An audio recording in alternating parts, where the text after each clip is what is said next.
അഭയാർത്ഥികൾക്ക് വേണ്ടി പ്രവർത്തിക്കുന്ന സന്നദ്ധ പ്രവർത്തക കൂടിയായ ഡോക്ടർ മറിയം 9 മണിക്കൂറും 10 മിനിറ്റും എടുത്താണ് ദുബായ് ക്രീക്ക് കനാൽ നീന്തിക്കടന്നത്. Dubai sports council, Dubai maritime city authority, Dubai police, marine rescue team എന്നിവരുടെ സാന്നിധ്യത്തിലായിരുന്നു മറിയത്തിന്റെ നീന്തൽ. ഈ നേട്ടം കൈവരിക്കുന്ന ആദ്യ വനിത കൂടിയാണ് ഡോക്ടർ മറിയം.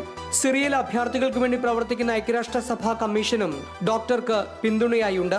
നേരത്തെ അഭയാർത്ഥികൾക്കായി 101 മൈൽ ദൈർഘ്യമുള്ള ലണ്ടൻ തേംസ് നദിയും 21 മൈലുള്ള ഇംഗ്ലീഷ് ചാനലും ഈ സൗദിക്കാരി നീന്തി കടന്നിരുന്നു.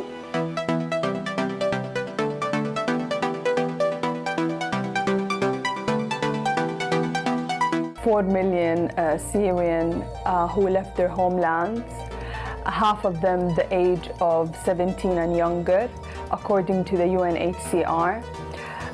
Some of them, they don't have family to take care of. As a young woman from the Middle East, to see a humanitarian disaster of our time, I would like to do as much to help. 2015 തുർക്കിയിൽ നടന്ന കടൽ നീന്തലിലും dental ഡോക്ടറായ ഈ Saudi നീന്തൽ താരം പങ്കെടുത്ത് ചരിത്രം കുറിച്ചു. ഈ പ്രകടനങ്ങൾ നടത്തിയ ആദ്യ അറബ് വനിത എന്ന റെക്കോർഡും ഡോക്ടർ മറിയത്തിന്റെ പേരിലാണ്. കഴിഞ്ഞ വർഷം ഡിസംബറിൽ അഭയാർത്ഥികൾക്കായുള്ള ജോർദാനിലെ അൽ അസ്റാഖ് ക്യാമ്പിൽ ദന്തൽ ആശുപത്രി തുറന്നും doctor Mariam Salik bin Laden അഭയാർത്ഥികളുള്ള തന്റെ സ്നേഹം വെളിവാക്കിയിരുന്നു. Mathrubhumi news, Dubai.